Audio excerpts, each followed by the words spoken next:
Hola, ¿qué tal? Saludos cordiales aquí en TV Senado. Nueva sesión de profundidad de campos, esta vez con el senador Carlos Ignacio Kuchel Silva, de la región sur. ¿Cómo está, senador? De la región de los lagos, toda Eso, la región ahora, porque la toda del la norte región. quedó en los ríos. Oiga, y esto es como para usted la película del retorno, ¿ah? ¿Son 3 décadas lleva ya en el Parlamento? Sí, señor, Ya. 3 décadas y 2 años, toda mi vida en el Parlamento prácticamente, pienso que los mejores años de mi vida. ¿Dónde se quedaría con más comodidad? ¿En la Cámara de Diputados o en el Senado? En el Senado siento que porque es como el final del proceso, el final de todas las leyes. En cambio que en la Cámara siempre queda la posibilidad de que se altere, que se mejore en el Senado, eh, que queden otros pasos, que quede la posibilidad de una mixta, pero en el Senado tú sientes que ya eso es la ley. Y si se equivoca uno, encuentro yo que es grave, muy grave. Ahora Entonces hay que usted hacer todo de nuevo. hay que hacer todo de nuevo, como dice usted, pero lo que no ha hecho de nuevo, sino que lo ha hecho diferente, es escribiendo libros. ¿Cuántos libros ya ha escrito? Llevo 6 propios. Ya. ¿Y cuál es el Y mejor de todos? bueno, a mí me gusta mucho el que escribí de los apellidos indígenas. También me gusta uno que acabo de terminar de la toponimia, el significado, el nombre de los lugares, también mapuche. Y escribí otro que me gusta mucho también, que es Logarique, el impacto de los impuestos, cómo los impuestos a partir de ciertos niveles empobrecen a las personas, al comprador, al vendedor y a la sociedad. O sea, usted está como Donald Trump, quiere rebajar los impuestos, ¿no? Sí, así es, especialmente en este momento porque estamos con alzas de precio, con disminución grave de la inversión, con alzas de las tasas de interés. Entonces, y en este ambiente estamos subiendo los impuestos y espantando la inversión y la actividad económica. Yo creo que va a ser muy contraproducente. Si yo tuviera un poder, digamos, olímpico, bajaría los impuestos e implementaría un gran shock de inversión en Chile, particularmente cuando en el mundo hay tanto tropiezo. Yo haría las cosas totalmente distintas. Nosotros llevamos 8 años con caída de la inversión y con retroceso en el ingreso per cápita. 8 años desde el 2014. ¿Y qué haría para financiar, por ejemplo, las políticas sociales que están Aumentar la puestas? base, aumentar la base tributaria, que en vez de que la base sea 100, que la base sea 200, pero manteniendo el 10% de tributación, por ejemplo. 10% de 100 es 10, pero 10% de 200 es 20. Por eso es importante el crecimiento. Y así lo hicimos durante, bueno, todo este tiempo democrático y antes también. Recuerda que Hernán Vigi bajó el IVA y bajó varios impuestos justamente para aumentar la inversión, y la inversión saltó a fines del gobierno militar y en la época del gobierno de Elwin, Frey, Lagos, las concesiones, todo eso está relativamente detenido y ahora más detenido aún porque las inversiones que están en marcha están quedando cortas porque subieron demasiado los materiales de construcción. Entonces te piden ampliación de obra o te dejan las obras botadas. Y las obras nuevas van a ser más caras. Muchas no se van a concretar. Aquí tengo el listado de las obras del Ministerio de Obras Públicas que nos acaban de entregar en el Senado ahora en mayo del 2022. Y estoy sumamente preocupado de lo que va a pasar en mi región porque ya está pasando. Tenemos más de 60 horas detenidas en este momento. Yo Ya, voté en ahora, contra de los retiros. Yo creo que los retiros fueron el problema bueno, porque en parte, sí, trajimos al aparte, consumo presente el consumo futuro. ahora cuando usted habla de rebajar los impuestos en la época que Hernán Vigi era ministro de Hacienda, también hay un dato ahí, porque el 40% de la población de este país, de la masa laboral, estaba cesante, había pobreza, extrema pobreza, y Bueno, eso eso, cómo se a resuelve. eso le tengo miedo, Sergio, a eso le tengo miedo que se nos venga la pobreza, porque si mantenemos el crecimiento tan bajo y la inversión en la mitad, más o menos, que alcanza solamente para la depreciación, se nos puede venir la cesantía.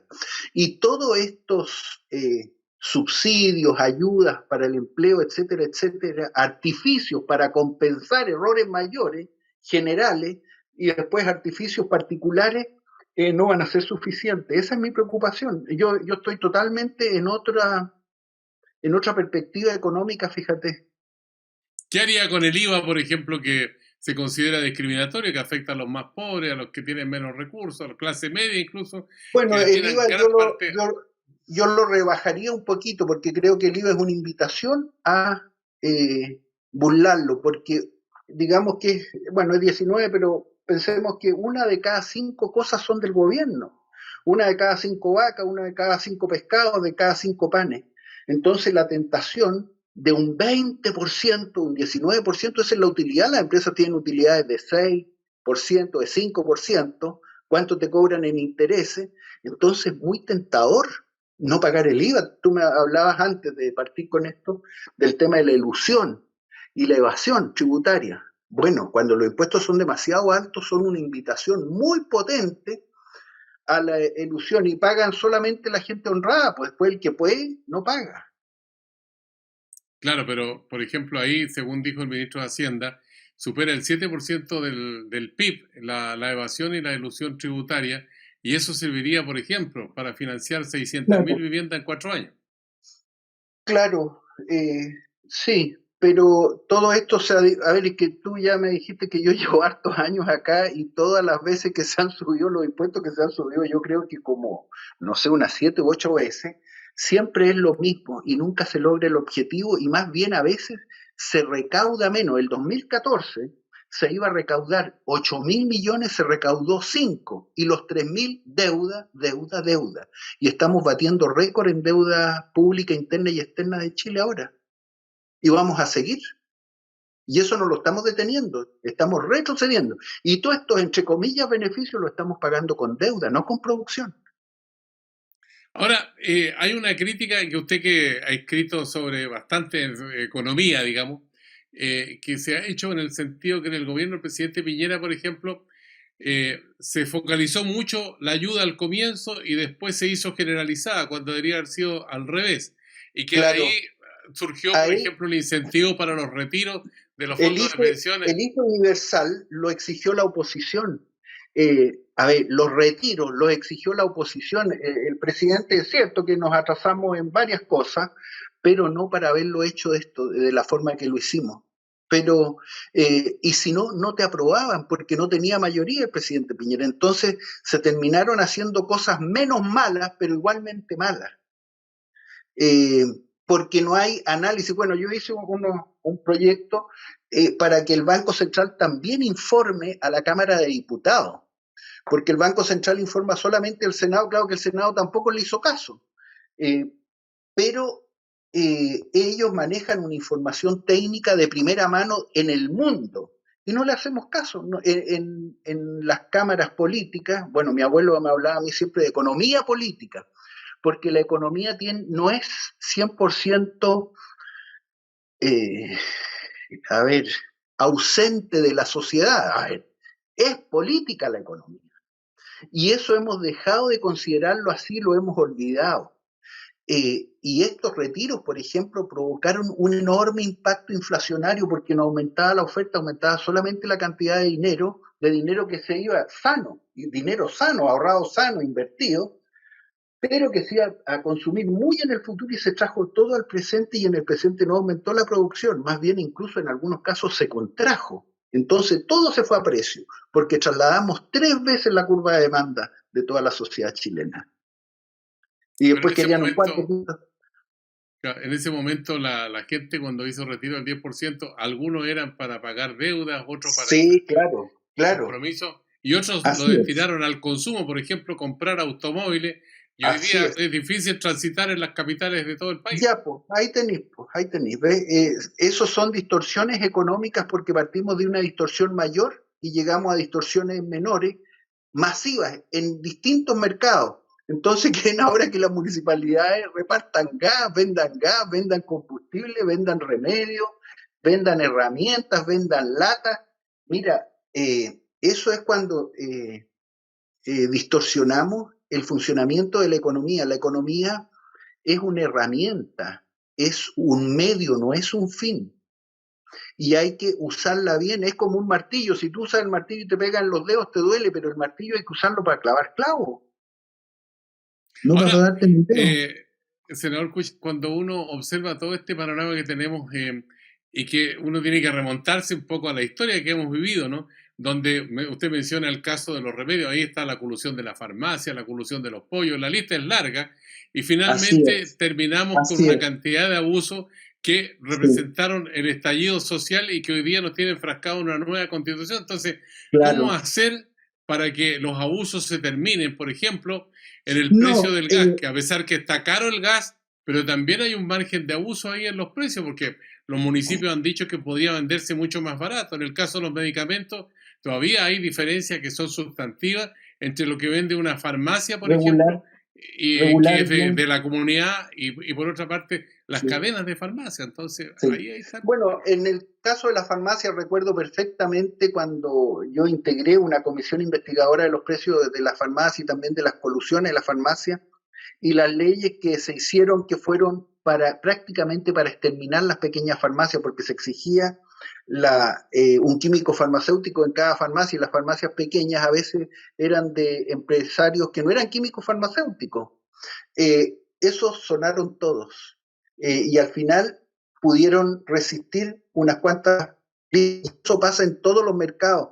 Por eso las regulaciones. Y si tu regulación es más o menos mala, abrirse a la competencia internacional y traer fácilmente remedios de Argentina, ponte tú, de Perú, de Ecuador, no sé.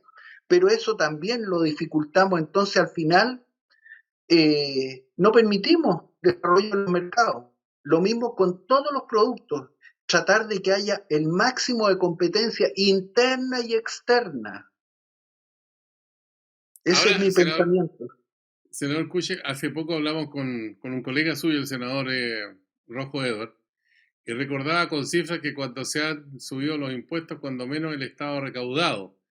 Pero al mismo tiempo tenemos una situación de distribución del ingreso que es pésima en el ranking de la OCDE, donde nos sentimos tan orgullosos de estar ahí, Sí, pero nos vemos eso, feos en la foto esa.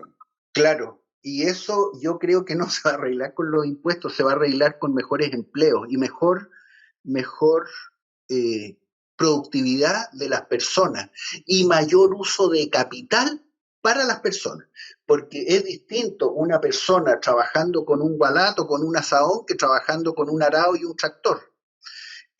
Pero si castigamos, seguimos castigando la inversión, todos vamos a tener que trabajar con gualatos y asadones. Estoy exagerando, pero así es como no se capitaliza una sociedad y el rendimiento de las personas es menor, porque nos dicen, oye, en Alemania rinde mucho más un trabajador, pero mira el equipo que tiene el trabajador, mira la capacitación, cómo se entrenó, y a nosotros no nos dejan armar esos equipos porque se castiga la inversión. ¿Me explico? Entonces nuestros trabajadores sí tienen peor rendimiento, pero porque no tienen el equipo comparativo. Ahora siempre en una sociedad hay diferencias, hay gente que trabaja con asadón y otros con arado, etcétera, etcétera. Y eso incluso es hasta rentable para el que trabaja con asadón en determinados nichos de la sociedad, pero masivamente no.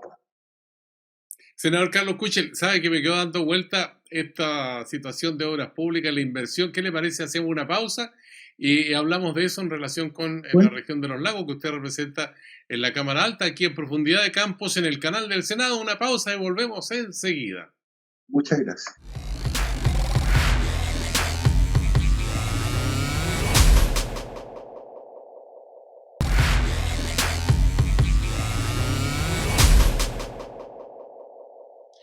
Ya estamos de vuelta aquí en Profundidad de Campos en el canal del Senado para continuar el diálogo con el senador Carlos Kuchel, militante de Renovación Nacional y además representante de la región de los lagos en la Cámara Alta.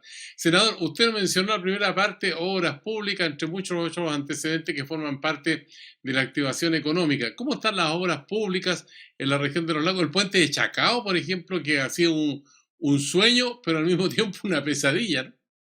El puente Chacao avanza, pero con un atraso de casi 3 años, pero avanza. Y ahora ya desapareció Odebrecht, que era la empresa socia con Hyundai, y sigue solamente Hyundai trabajando. Odebrecht había coimeado a medio mundo en Oh, América y también aparecieron coimas en Chile que no se sabe dónde aterrizaron, pero aquí también tocó. Pero eso sigue avanzando, sigue atrasado 3 años, pero avanza. Es una obra maravillosa, he estado varias veces ahí.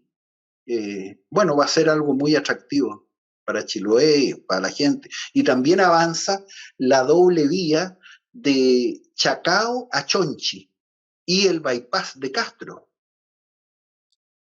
ya, ¿y cuánto tiempo falta para que vayamos a la inauguración y ahí fuegos artificiales, torta y todo eso? Eso sería para abril del 2025, si Dios Ah, quiere. ya. ¿Y cómo anda la comunicación terrestre, las calles, los caminos, digamos, especialmente en el ámbito rural y además la interconectividad a través de Internet, que hoy día ya no es un lujo, es una necesidad y muy urgente? Claro, es lo que hablábamos fuera de pantalla, el tema del equipamiento para la productividad. Eh, es distinto un país con conectividad plena y un país que no la tiene. Chile la está logrando, la estamos logrando, gracias a Dios. Sí, aquí se ha hecho una carretera, aquí llegó una gatita que tengo a saludar, no sé si molesta. Tenemos No, una está bien. carretera completa hasta Punta Arenas que pasa por acá de fibra óptica, más el, las señales satelitales, pero hay zonas vacías, zonas oscuras que no están iluminadas con señal. Ya, ¿y Pero en general, bien, un las avance carreteras enorme. cómo, las carreteras cómo andan? Los caminos, las veredas, las calles y todo eso. Bueno, nosotros a los accesos a determinadas horas de todas las ciudades casi tenemos tacos, porque lo habías mencionado, no sé si dentro o fuera de esta conversación abierta, eh, aumentó mucho el parque automotriz en todos los sentidos y acá además nos ha llegado mucha gente, porque varias veces aparece que Osorno, que Puerto Varas, que Castro son las mejores ciudades de Chile para vivir, cosa que es cierto. Pero se nos viene la gente a vivir acá y yo creo que en los últimos 3 años, incluido la pandemia, nos han llegado como 80.000 personas y esos vienen en auto. Y es gente que viene a trabajar a distancia y quieren vivir en parcelas. Ahora también le quieren prohibir las parcelas. Bueno, yo también discrepo ahí en varias cosas. Yo encuentro que la gente tiene que vivir donde quiere, como quiere, e irse ajustando y en vez de prohibir el gobierno general las condiciones de carretera, generar las facilidades, pero no prohibir aquí. Todo es tratar de prohibir, de fijar, de controlar, en fin.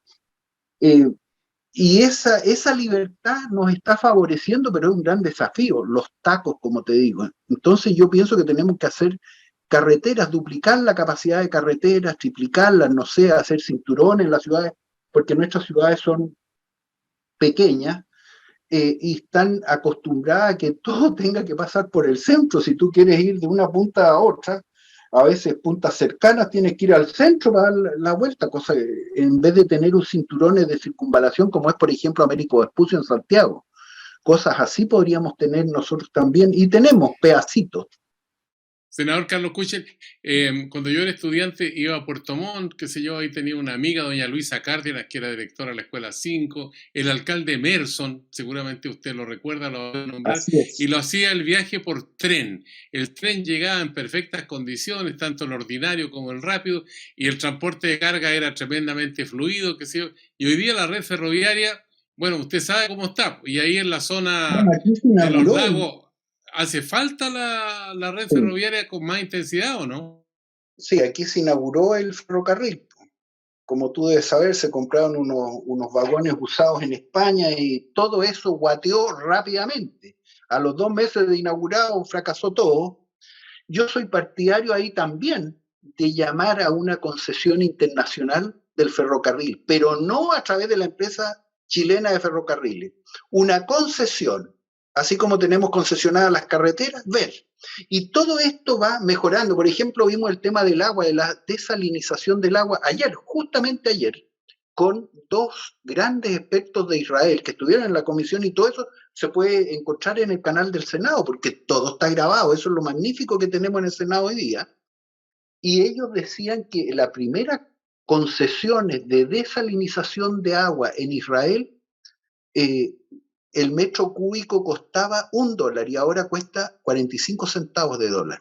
Con las nuevas tecnologías, los mejores aprovechamientos, menor costo de energía, mejor aprovechamiento del agua, etcétera. Y nosotros vamos a llegar tarde a desalinizar masivamente, porque yo creo que a eso vamos a llegar en Chile, pero vamos a llegar con tecnologías más al día y más económicas. Señor Carlos Kuchel, a ver, póngase una mano en el corazón. Si hacemos un ferrocarril que sea activo para pasajeros, para transporte de carga, los dueños de camiones no van a estar muy contentos, pues. No, no, no van a estar para nada contentos. ¿Y cómo se hace Entonces, entonces?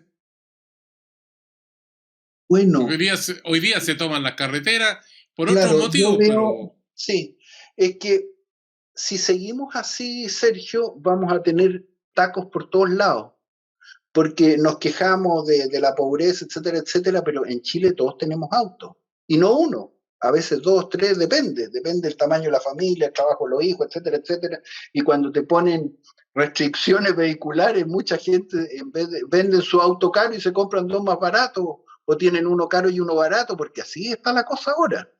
Y la gente te lo habla, así es. Eh, qué le diría usted a los dueños de camiones para que ellos encuentren positivo un ferrocarril para el país? bueno, el transporte ferroviario tiene muchas diferencias con el transporte caminero, y yo creo que ellos entenderían lo que significa estar en tacos, a veces por un accidente menor, tremendos tacos. eh, se entiende la rentabilidad de estos proyectos. Bueno, eso se ha dejado de hacer, estudiar la rentabilidad social y privada de los proyectos.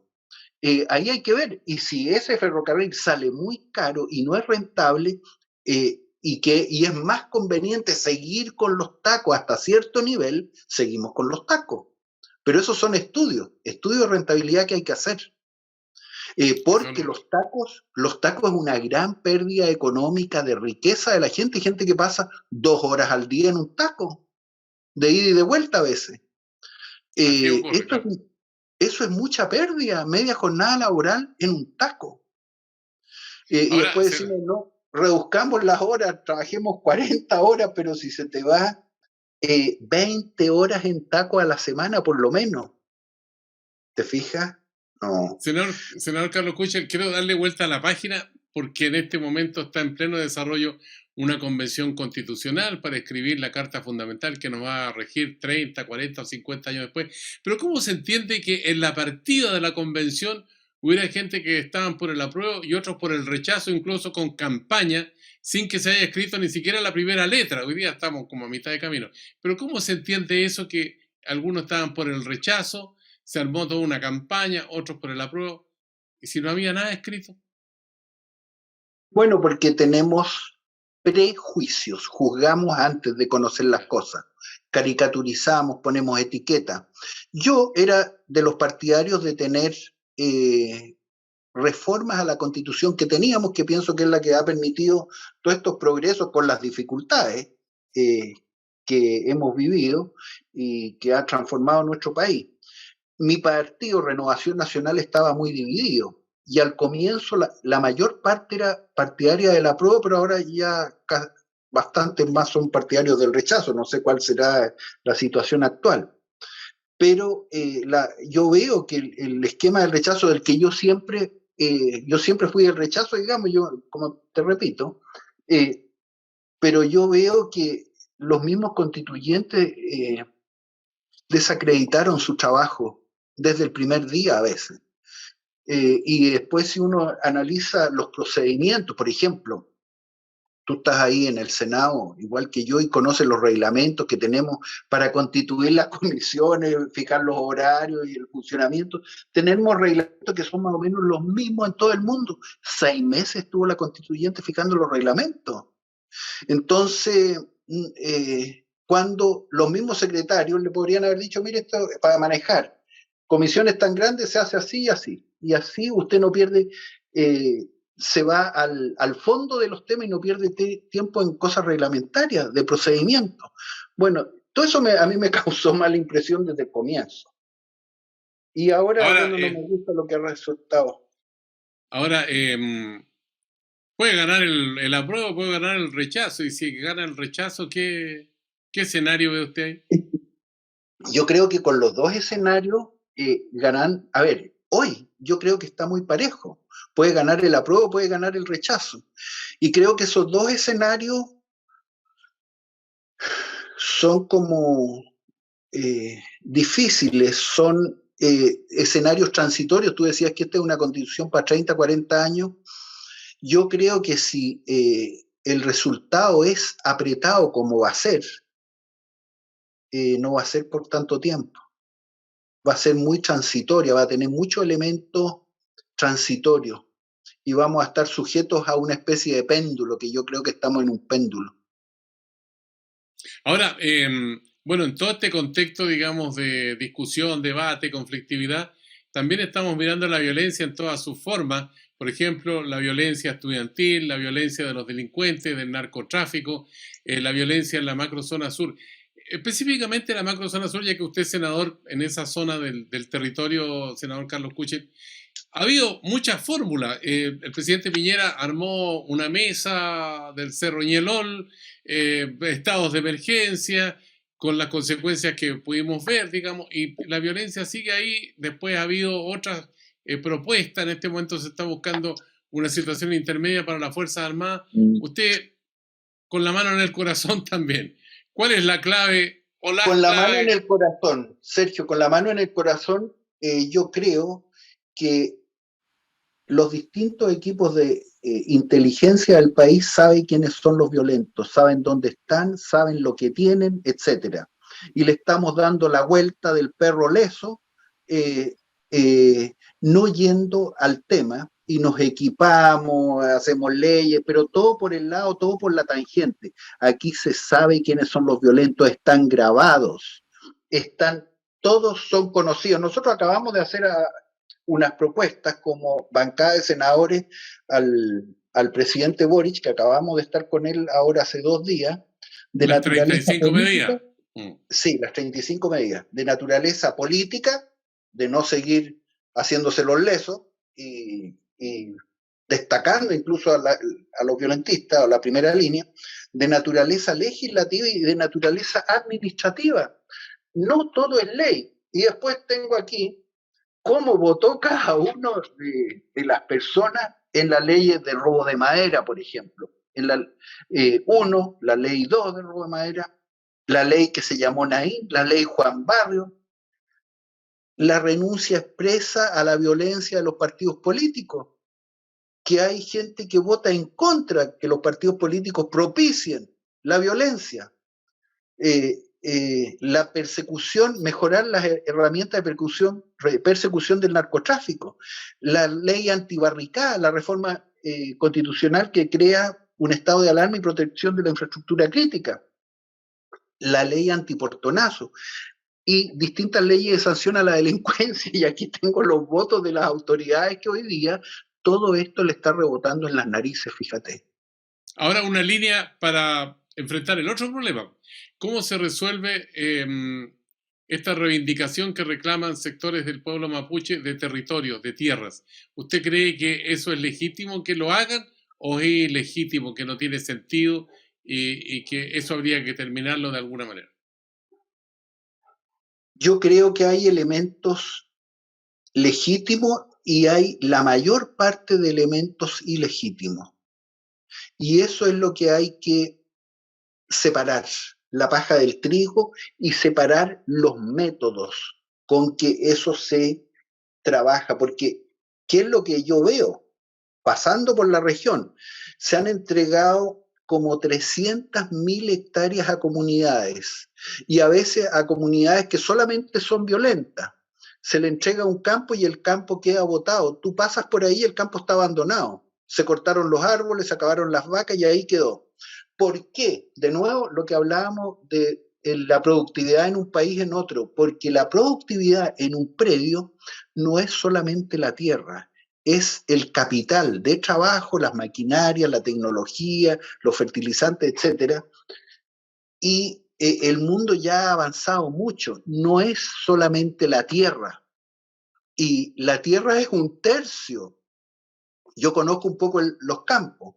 Es un tercio a veces de tu capital para mover y producir alimentos, como hoy día muchas peticiones de tierra violentas no son para trabajarlas, son para una explotación irracional, inmediata, y después queda abandonado y al retiro están pidiendo Bien. al lado.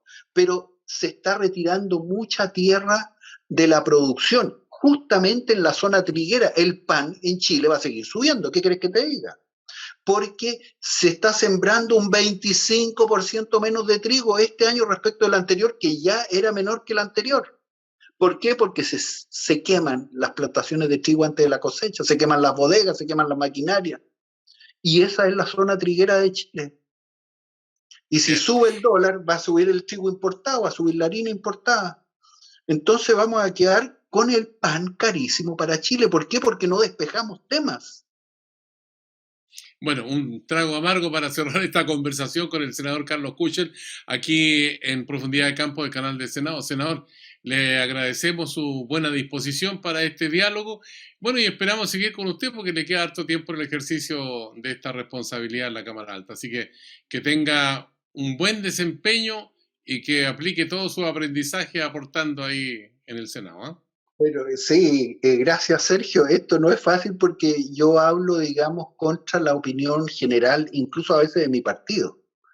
Eh, pero bueno, hay que tener paciencia y no, yo voy a seguir pensando, porque esto yo lo aprendí en la Escuela de Economía, tuve profesores, Álvaro Bardón, no sé si tú te acuerdas Un de Chicago Álvaro Boy. Bardón. Sí, pues Chicago Boy, y que era muy, a veces muy extraño en sus pensamientos, pero yo creo que casi siempre tenía razón.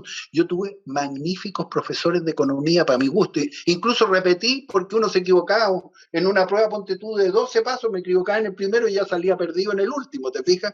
Pero ningún profe decía, oye, tú te equivocaste en esto nomás, todo lo demás está bien. Bueno, pero en la vida uno ya no te pone nota, entonces uno trabaja nomás, ¿te fijas? Y si te equivocas, puedes repararlo. No como en las pruebas que te equivoques y te ponen un 1, un 2, un 3, lo que sea. Po. Ojalá Así que por eso me fascina la economía, me fascina. Ojalá saque buena nota y no sea repitente ahí en el Senado. Gracias, senador. Hasta la vista. Gracias, Sergio, que te vaya bien. Chao. Igualmente, igual a usted que sigue estos programas aquí en el canal del Senado, le decimos de nuevo, hasta la vista.